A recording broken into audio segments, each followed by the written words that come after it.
मुख्यमंत्री के रूप में अयोध्या जाने से विवाद खड़ा होगा।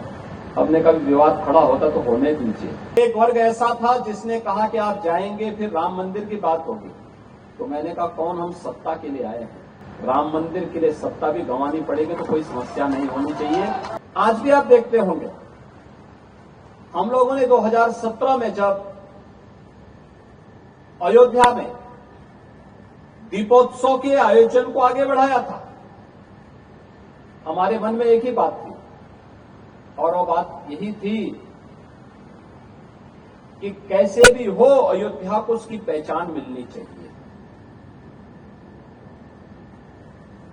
कैसे भी हो अयोध्या को उसकी पहचान मिलनी चाहिए, अयोध्या को वो सम्मान मिलना चाहिए जिसका वो हकदार होना चाहिए। एक द्वंद्व था जब अयोध्या में पहली बार आने की बात हुई। यद्यपि मेरी 3 पीढ़ियां श्री राम जन्मभूमि आंदोलन के लिए समर्पित थी, मुझे कोई समस्या नहीं थी, लेकिन शासकीय व्यवस्था जिस नौकरशाही से जकड़ी होती है, उस नौकरशाही में एक बड़ा वर्ग ऐसा था जो कहता था कि मुख्यमंत्री के रूप में अयोध्या जाने से विवाद खड़ा होगा। हमने कभी विवाद खड़ा होता तो होने दीजिए, लेकिन अयोध्या के बारे में कुछ सोचने की आवश्यकता है। फिर एक वर्ग ऐसा था जिसने कहा कि आप जाएंगे फिर राम मंदिर की बात होगी, तो मैंने कहा कौन हम सत्ता के लिए आए हैं, राम मंदिर के लिए सत्ता भी गंवानी पड़ेगी तो कोई समस्या नहीं होनी चाहिए। और हम लोग उस समय फिर इस कार्यक्रम के साथ जुड़े। मैंने से 19 अवस्थी से कहा, मैंने कहा एक बार चुपचाप जाकर के देखो दीपोत्सव का कार्यक्रम कैसे हो सकता है। और वे यहां आए, उन्होंने यहां सर्वे किया, उन्होंने कहा दीपोत्सव का आयोजन होना चाहिए। मैंने कहा मैं जाऊंगा, दीपोत्सव करते करते बीच में फिर राम मंदिर की बात उठेगी तो इसको क्या करेंगे। उन्होंने कहा नहीं, कार्यक्रम हो इसके बारे में हम सबसे बात करते हैं और सबका सकारात्मक भाव हो। और आज आप देख रहे होंगे दीपावली के एक दिन पहले अयोध्या का दीपोत्सव अयोध्या का एक फेस्टिवल बन गया, एक पर्व बन गया है।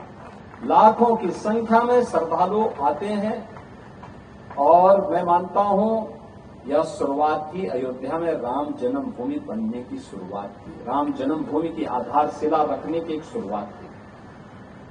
अभी मैं जन्मभूमि दर्शन करके आ रहा हूं। मैं गत वर्ष अयोध्या में आए हुए श्रद्धालुओं की संख्या को देख रहा था